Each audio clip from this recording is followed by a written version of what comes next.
We are privileged to have our brother Tom Ruggirello service this morning with a discourse. We are looking forward to learning about one of the minor prophets, something that I know I'm lacking on in understanding.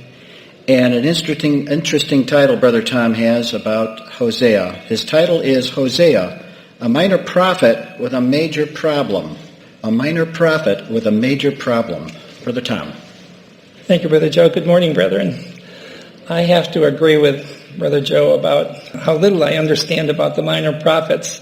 I think if I had to take a quiz about what their lives were about, I don't know that I would do so well. And the reason is because we don't particularly study the minor prophets that much. We'll take a verse here and a verse there to try to understand how it all fits into God's plan. But if I had to explain what the lives of these men were like, and what their contemporary messages were, I think I'd have some trouble doing that. So we've got some work to do. But you remember the Apostle Paul says, these things happened to them as an example, and they were written for our instruction, upon whom the ends of the ages have come. And so I think we should look at the minor prophets with great interest, searching for the examples and the instructions that Paul said that we would find there. Now, when studying the minor prophets, or any of the prophets really, I think it's important to first understand the conditions that existed during the time that the prophet lived.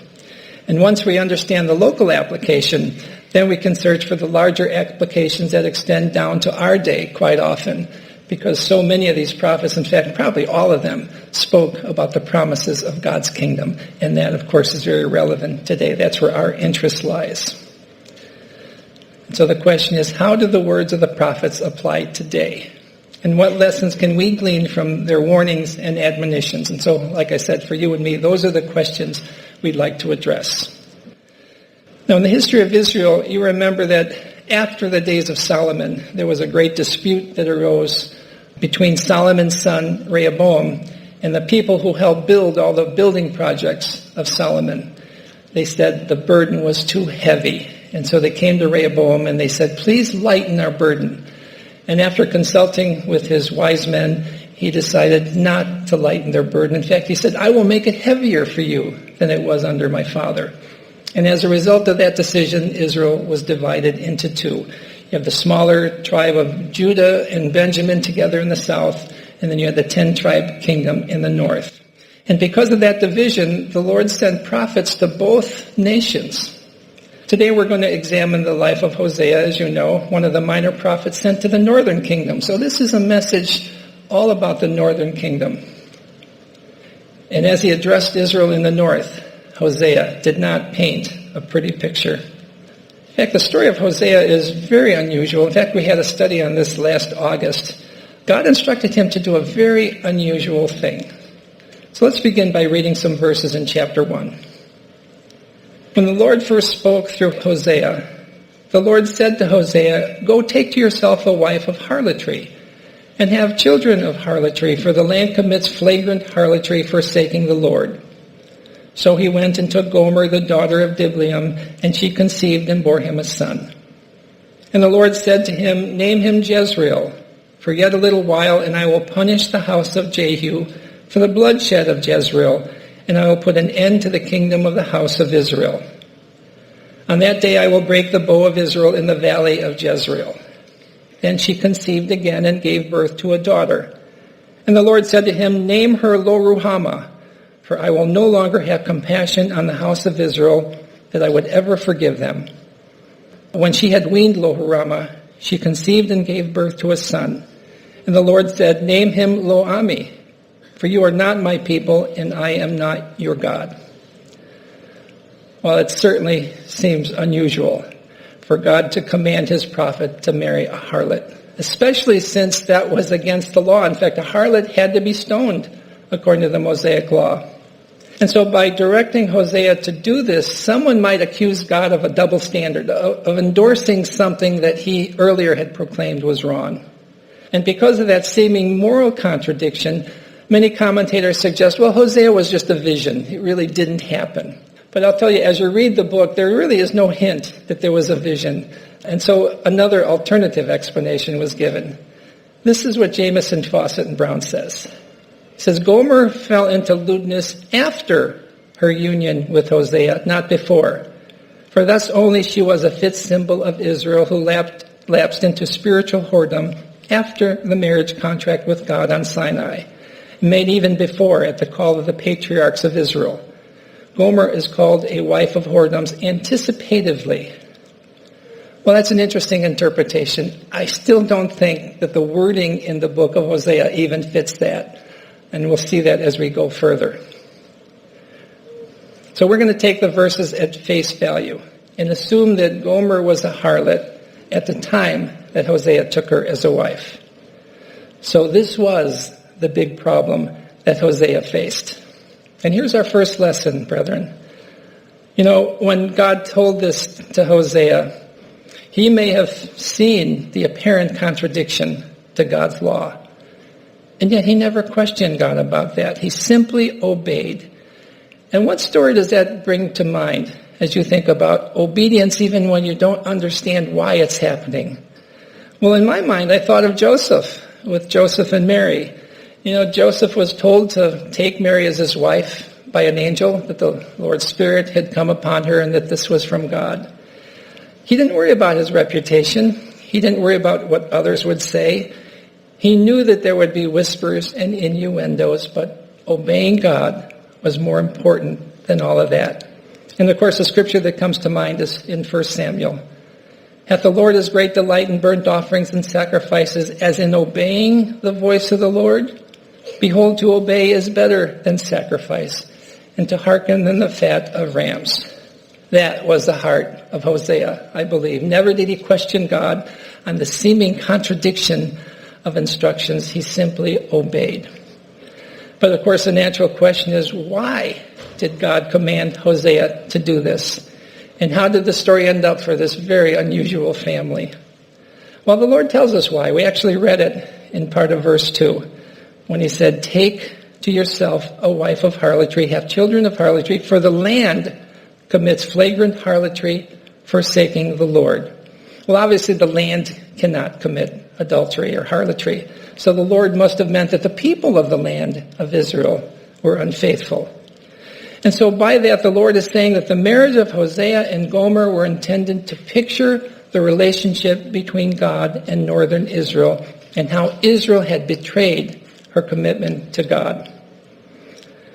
In speaking to Israel, the prophet Isaiah says, for thy Maker is thine husband, the Lord of hosts is his name, and the Redeemer, the Holy One of Israel, the God of the whole earth shall he be called. You know, there's a wedding service coming up pretty soon, and we're all going to hear marriage vows between the bride and the groom. There's solemn promises between them of loyalty and commitment to one another. And that's the picture here. There's a commitment made between God and Israel. You know, when God made his commitment, can be probably seen in various places. In one sense, you can take it all the way back to Abraham, when God promised Abraham that he would bless his seed. Or you could even say that God showed his commitment to Israel when he elevated Joseph to be second in command of Egypt. And so he would save the family of Jacob from the 7 years of famine and probably some of their lives. Or, of course, as the comment from Jameson, Fawcett, and Brown suggested, the commitment was made at Sinai when he delivered them from Egyptian bondage. Regardless of where you put God's commitment to Israel, the lesson from God's point of view is that his promises are always fulfilled of protection and fidelity as a husband should do for his wife. God, as the husband of Israel, has always been faithful to them. When we look at the nation of Israel's commitment to God, it's very easy to see it at Mount Sinai. It says, then he, Moses, took the book of the covenant and read it in the hearing of the people. And they said, all that the Lord has spoken we will do, and we will be obedient. So Moses took the blood and sprinkled it on the people and said, behold the blood of the covenant which the Lord has made with you in accordance with all these words. And they said, all these things we will do. There's Israel's I do. But you know, this is a much more difficult commitment to keep for one simple reason. This was not just one person saying, I do. This was a group of a few million people. This was a group that would die off, and a new generation would come under a commitment that was made by their ancestors. How do you keep a commitment to God alive that spans over multiple generations? The very fact that many prophets were sent was proof that faithfulness over many generations is difficult to achieve. And now God wanted to demonstrate through Hosea how difficult it was for him to be married to an adulterous nation. There's an interesting dynamic here, brethren. One generation could be wonderfully loyal to God, while the very next generation could turn to idolatry. Or in some cases, it worked the other way around. There were instances when one generation was idolatrous, and the next one, because of a good leader, was turned to the Lord. Hezekiah and Josiah were examples of good leadership that brought the people back to God. Another question that came to my mind when I was studying this is, why does it seem easier to pass on unfaithful behavior to a following generation than to pass on faithful behavior and heart commitment? And I thought about that, and I thought, well, maybe the answer is simply, it's just easier to sin, because maintaining a righteous life requires discipline and strength and recommitment to God and His truth. I think that's one of the reasons why it's not good, but important and vital to maintain our studies, to read the manna, to read the songs of the night, to fellowship with others who are endeavoring to maintain and strengthen their relationship with God. So these little things that we do in life are not merely rituals, but they have a practical effect to remind us to keep working on our consecrations and our relationship with God. The generational challenge is a question that every parent should ask themselves. Is there something that I can do as a father or a mother to help my children be faithful to God and the principles that are so important to Him? And I think that the best answer I can give is that we have to not only pass on our understanding of God's plan, but we also have to pass on to them our passion for it. If our children simply see a cold sticking to doctrines, I believe it's less likely that they will want it for their own. But if they see us loving the Lord and the truth and having a deep passion for it, if they see us working for it because we love the cause that the truth stands for, then I think it's more likely they will want that passion for themselves, because I think most people want to be passionate about something. And brethren, we have the greatest thing in the world to be passionate about, because it will mean the blessing of all those who have ever lived. It's simply that lesson of don't tell them how they should live, just show them how they should live for the Lord. Well, let's get back to Hosea. The name Hosea means deliverer. And in this allegory, he represents God. And as we read earlier, the woman Hosea married was named Gomer. The name means completion or ripeness. And according to one commentary, the sense of the name is consummate wickedness. She was a daughter of someone named Diblaim. Diblaim means a dual cake of pressed figs. The Lord's drawing a picture for us. He must be with those names in this story. And so what's the picture?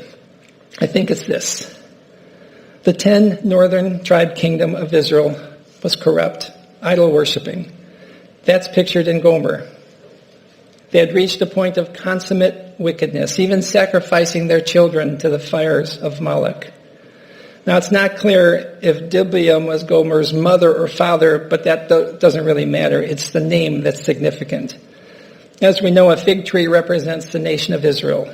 The dual cake pictures the united kingdom of Israel under Solomon before it was divided in two under Jeroboam, who was the first king of the northern kingdom. The dual fig cake then gave birth to the 10-tribe kingdom, and a new nation was born. That's the picture of Gomer being born of Diblaim. Now, what about Gomer's children? Well, God told Hosea to name their first son Jezreel. And the name means God will sow or disseminate, scatter. This is God's way of symbolically saying the generation following the initial 10-tribe kingdom of Israel would be scattered to the wind. So they were. They were taken captive to Assyria, and today they're even known as the 10 lost tribes of Israel. Now, it's interesting that Jezreel was also the name of a valley in the northern kingdom. The Jezreel Valley was a fertile plain that was the scene of many of Israel's military conflicts. And so I looked up all the conflicts that happened in Jezreel, and most of them, in fact, all of them I could find, turned out well for Israel. David defeated the Philistines there. Gideon defeated the Amalekites in the Jezreel Valley. So I don't think that's the primary point in connection with the Lord telling Hosea to name his son Jezreel. You see there on the map, there was also a city just south of the valley that was also named Jezreel. It's the red dot there in the yellow circle. It was the place that Jezebel was thrown down out of the window by her eunuchs, and where she was trampled under the hooves of Jehu's horse and then eaten by wild dogs. And you, of course, remember the famous story of Ahab and Jezebel. Jezebel was a wicked idol worshiper who wanted to kill the prophet Elijah. And what happened in the city of Jezreel, I think, is the connection to Hosea's son. When God instructed Hosea to name his son Jezreel, he explained why. He says, "Name him Jezreel, for yet a little while, and I will punish the house of Jehu for the bloodshed of Jezreel. And I will put an end to the kingdom of the house of Israel. On that day I will break the bow of Israel in the valley of Jezreel." So there's a comment to the valley, but I think the primary emphasis is what happened in the city of Jezreel. So there's an obvious history connection here.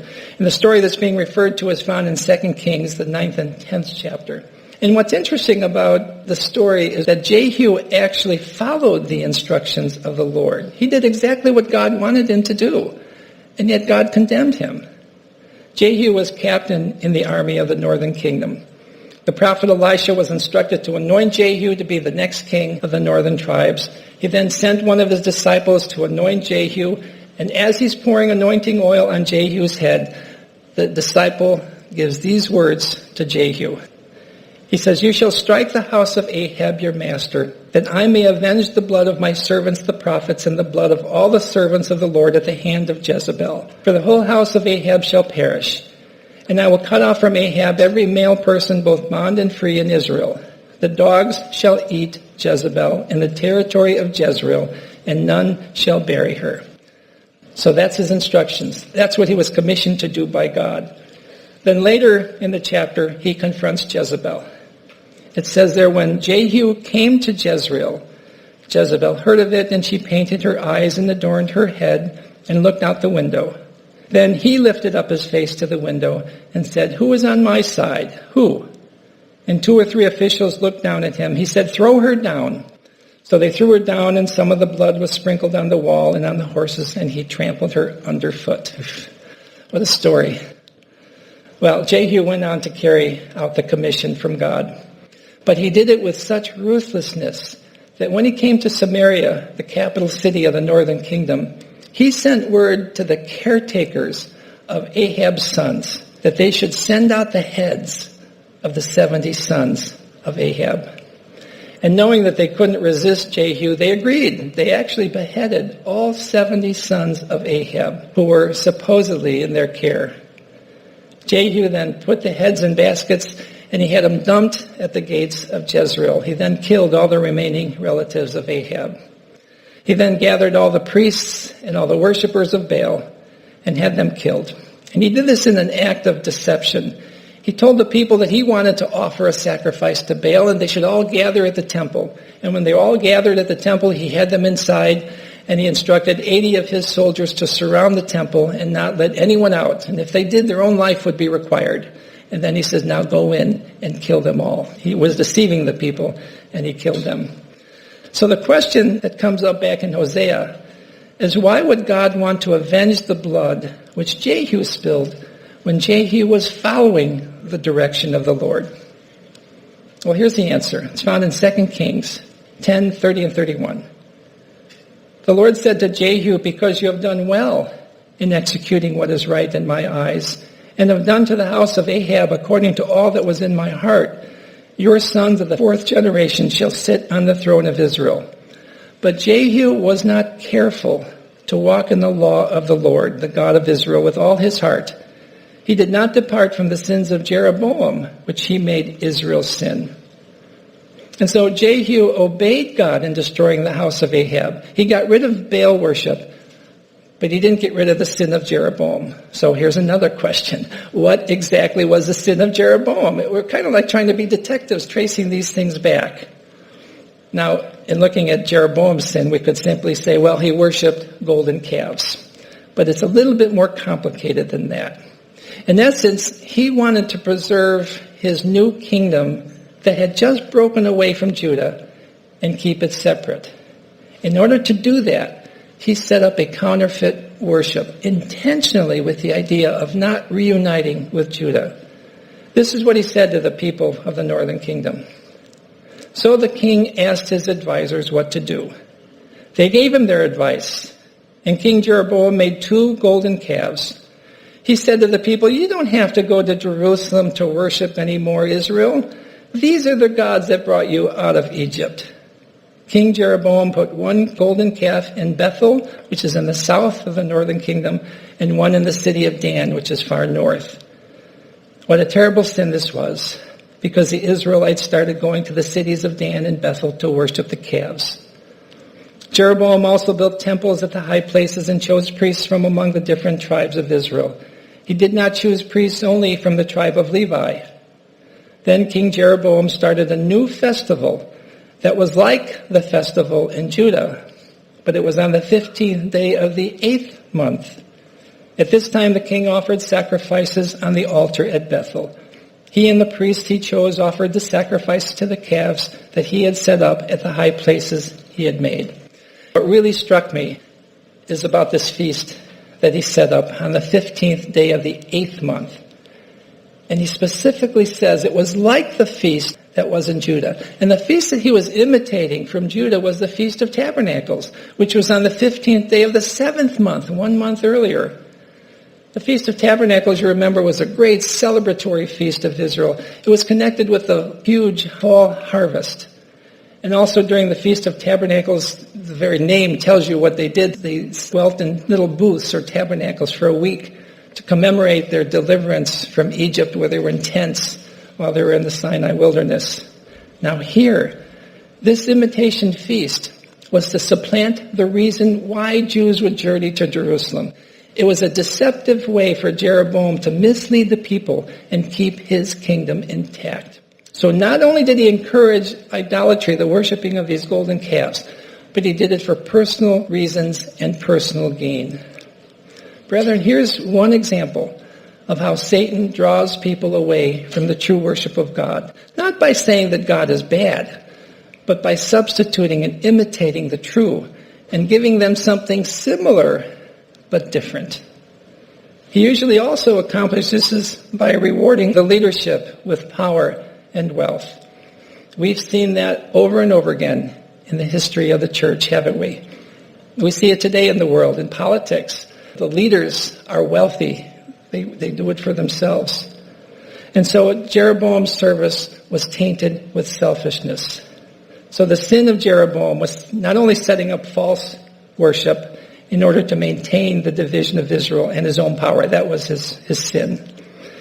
What the Lord would have been pleased to see was a leader who cared enough about his people to actually bring them back to God, even if it cost him his wealth and power. But knowing God, you know that wouldn't have happened.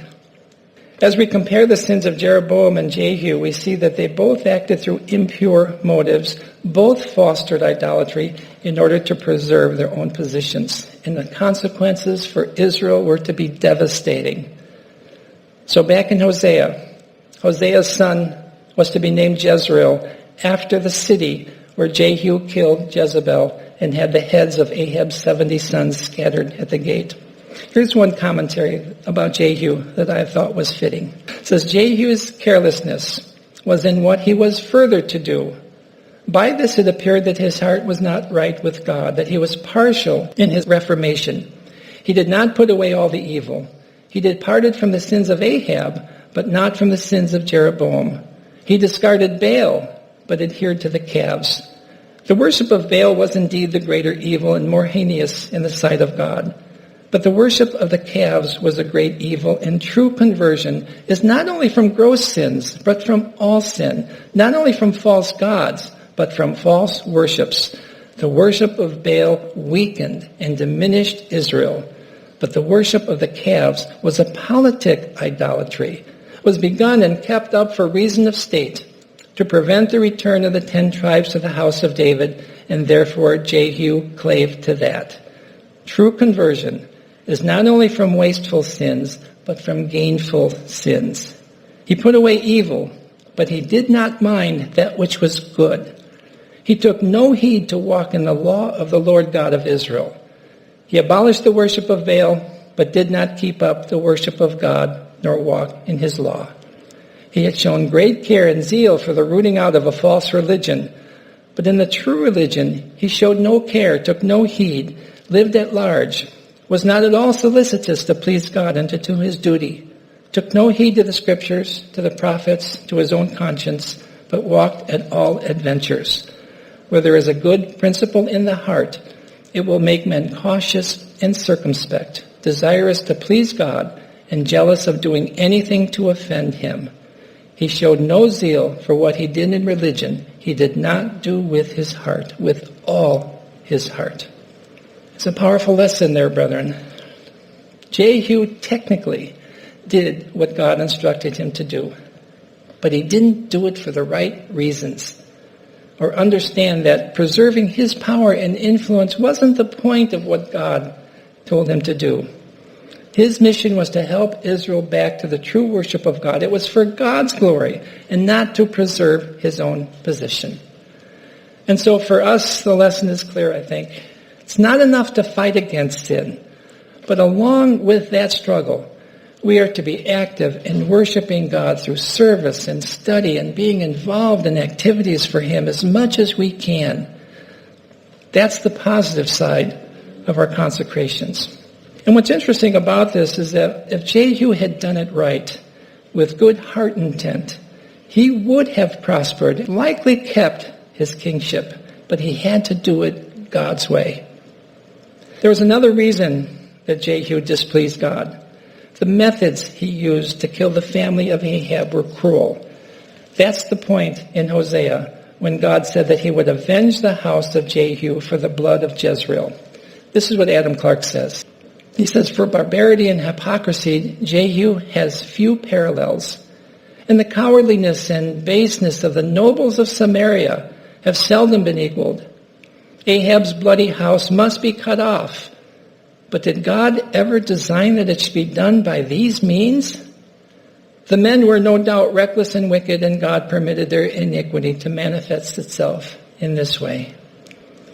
And so that was the case with Jehu. And that's why God told Hosea to name his son Jezreel, because the sins of Jehu and how they depicted the sins of Israel. Well, as I mentioned earlier, the name Jezreel means God will sow. And like I said, he did. He sowed them to the wind, just as a sower disperses his seeds. Now, to get a better context of where Hosea fits into the history of Israel, here's a listing of the kings of the 10-tribe kingdom. Here's the period of Hosea's ministry. He was there to see the kingdom fall to Assyria. And here are the two kings that we referred to. Jeroboam being the first king of the northern kingdom, and Jehu being the 10th king. But really what saddens me is this. Every one of the kings were unfaithful. And I wonder, how did the people of northern Israel stand a chance of being faithful to God with such poor leadership? And so we've looked at why the Lord told Hosea to name his first son Jezreel. But how about the second two children, a daughter named Lohuramah and a son named Lo-Ami? Well, one thought that has been suggested is that these children, which I think is right, were not actually fathered by Hosea, but through the adulterous behavior of Gomer. Hosea 2:4 and 5 seems to support that thought. It says, "And I will not have mercy upon her children, for they be the children of whoredoms. For their mother hath played the harlot. She that conceived them hath done shamefully. For she said, I will go after other lovers that give me my bread and my water, my wool and my flax, my oil and my drink. I think there's evidence there to show that these were not Hosea's children. We said earlier that lo hurama means not having obtained mercy. The second part of Hosea 1:6 tells us what it means when it says, call her name lo hurami, for I will no more have mercy upon the house of Israel, but I will utterly take them away. On reprint 2491, Brother Russell talks about this story, and he says the name also means she that never knew a father's love. And the other son, Lo-ami, simply means not my people. These names, I believe, suggest that they were not Hosea's children. And so in the three children's names, there are three aspects of Israel's coming experiences. The name Jezreel prophesied that because of their sins of idolatry, the northern kingdom would cease to exist. The name Lo hurama prophesied that God would have no mercy on Israel because of their repeated sins. And the name Lo-ami says that God would not be their God. What a devastating picture is being drawn here for Israel. So from this, God is saying again that his marriage, the marriage between Hosea and Gomer, he is creating this allegory of his relationship with Israel and her descendants and the punishments that would come. But this is so negative, so hard to read. But the wonderful part about the story is that right after he gives the names of Lo hurama, I will have no mercy, and Lo-ami, she shall not be my people, in the very next verses, God interjects a wonderful promise. He says, yet the number of the children of Israel shall be as the sand of the sea, which cannot be measured nor numbered. And it shall come to pass that in the place where it was said unto them, you are not my people, there it shall be said unto them, you are the sons of the living God. Then shall the children of Judah and the children of Israel be gathered together and appoint themselves one head, and they shall come up out of the land, for great shall be the day of Jezreel. This is so typical of God. Even when he has to punish, he gives hope. God takes great pleasure in blessing and making promises of good things to come. This is a reiteration of the Abrahamic promise, isn't it? And in this we see how true comfort can be given. When one of the brethren is struggling with something, not always, but often, one of the best things that we can do to encourage them is that God's promises are for them. They are for you personally. And that your struggles will end. And that God has designed your struggles to make you better, to make you more Christ-like, to make you more usable in God's kingdom. That's the purpose of the promises, to strengthen us and to help us go forward. The scripture says that for the divided kingdom, it would no longer be divided. It would be joined together, and they would appoint one head soon, and that is Christ. And they will come out of all the lands where they were dispersed. I love the fact that God puts that promise right there.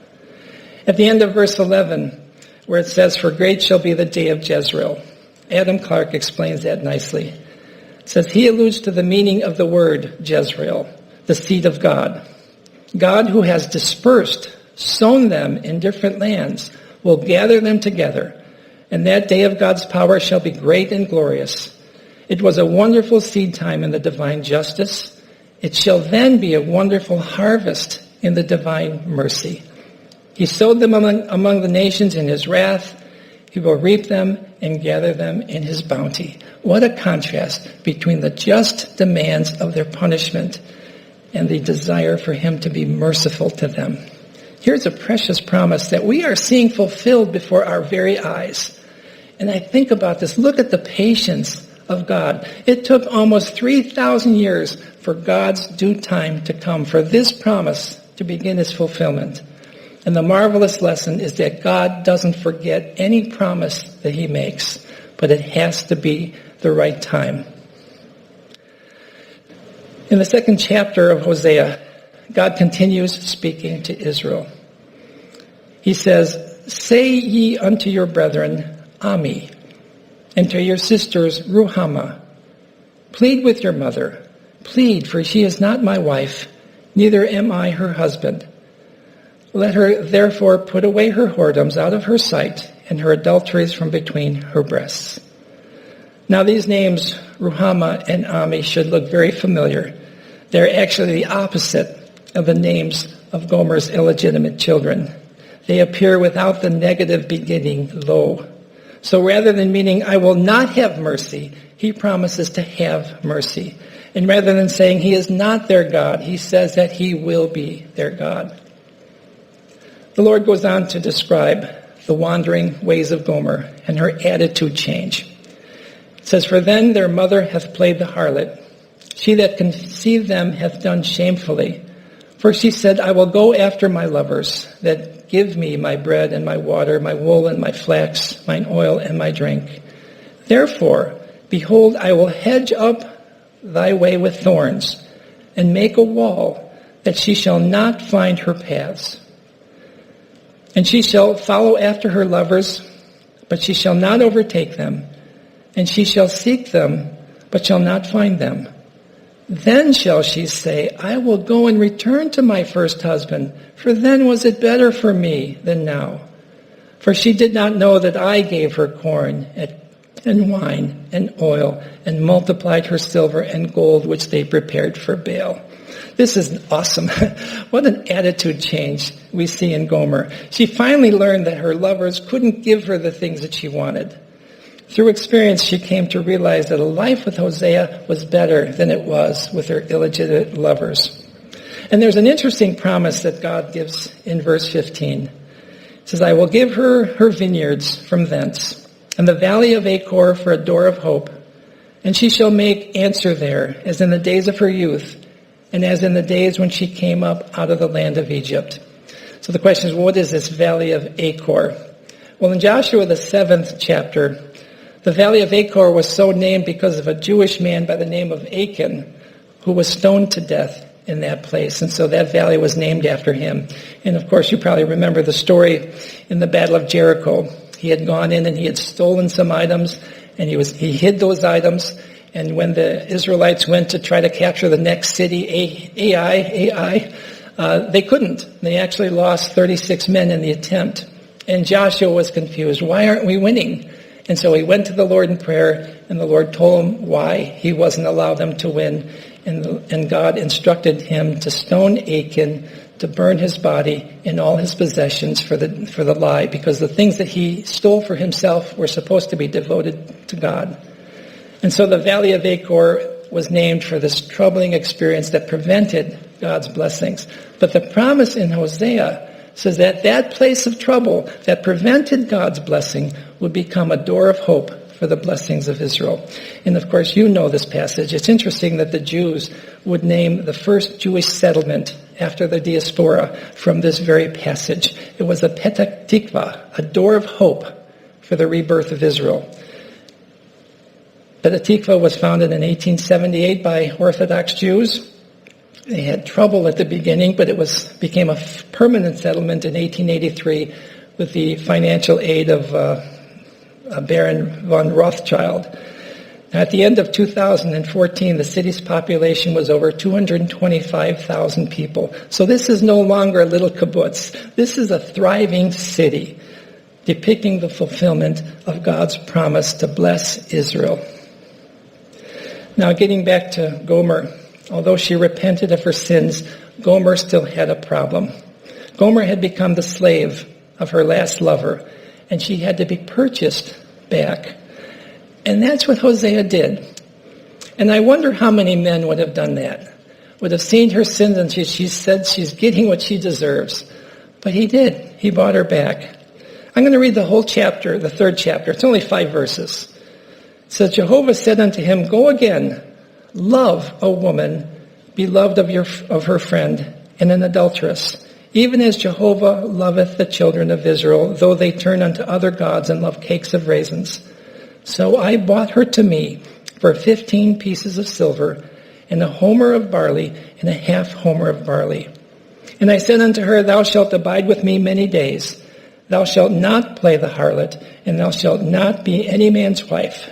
So will I also be towards thee. For the children of Israel shall abide many days without king, and without prince, and without sacrifice, and without pillar, and without ephod or teraphim, Afterward shall the children of Israel return and seek Jehovah their God and David their king, and shall come with fear unto Jehovah and to his goodness in the latter days.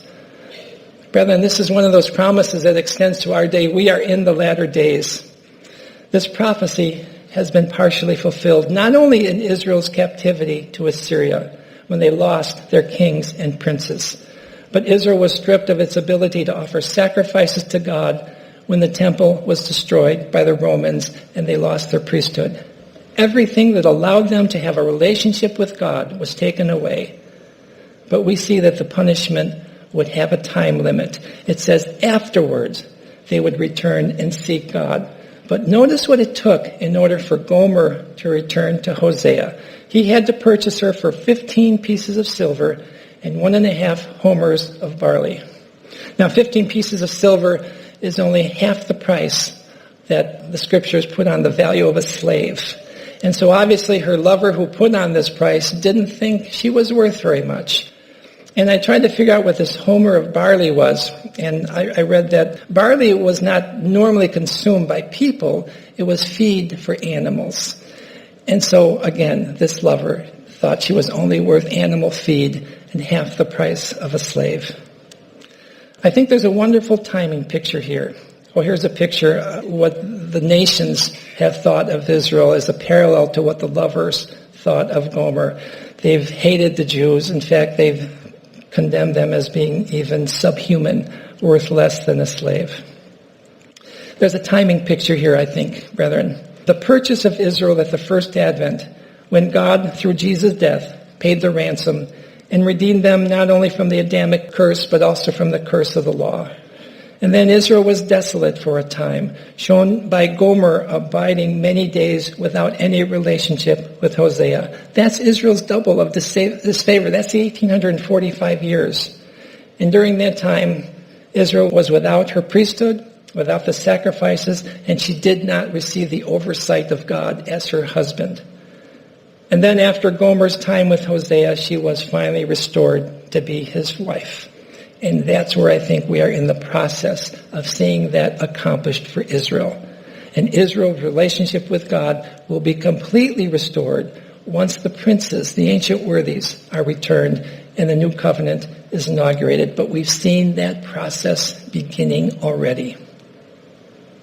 And so after examining all of this, we ask, what's the lesson for us? Paul said that there would be. Well, first of all, we see the tremendous long-suffering of God. God's love is so powerful that he is willing to wait for reformation, to be a wise father, to punish when necessary. And we see it not only with the nation of Israel, but we see that principle applied with mankind, don't we, in the permission of evil. Such wisdom in how he deals with the family of man.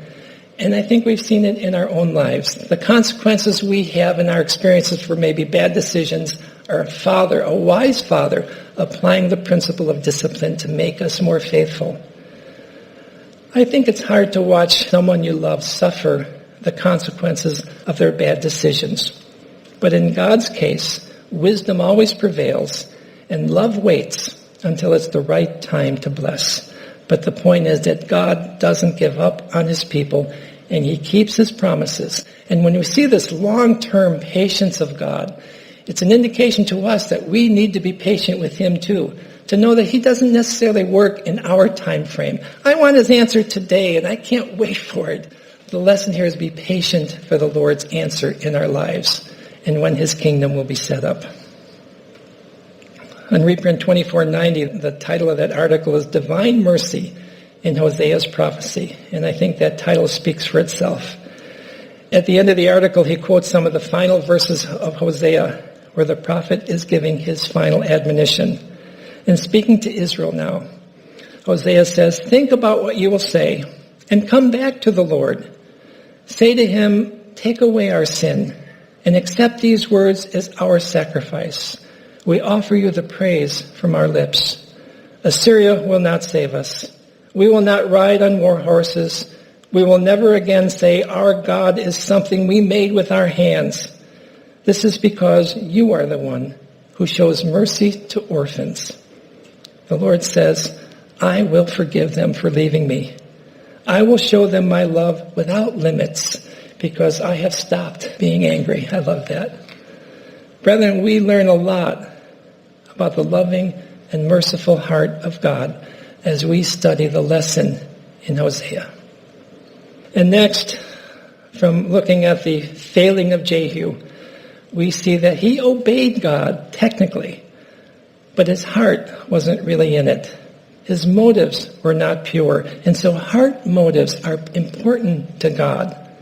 That's one reason that David is so loved by God, not because he was perfect, not because he never sinned, but because his heart was tender, and his desire really was to serve and please God. He could be corrected with just a word.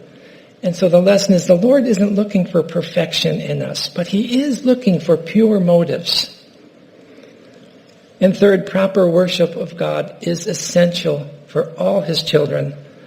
Now, for a Jew, that meant keeping the feasts, following the rituals of the Sabbath, and all the features of the law. Of course, we don't do that anymore. But in some ways, our worship isn't that different. Now, a Jew who did all these things and also understood in his heart that those were simply tools to better understand God and his ways, his worship became deeper than just mechanically following a tradition. Brethren, that's what our attendance here should do for us. That's what every act of service and sacrifice that we offer should do for us.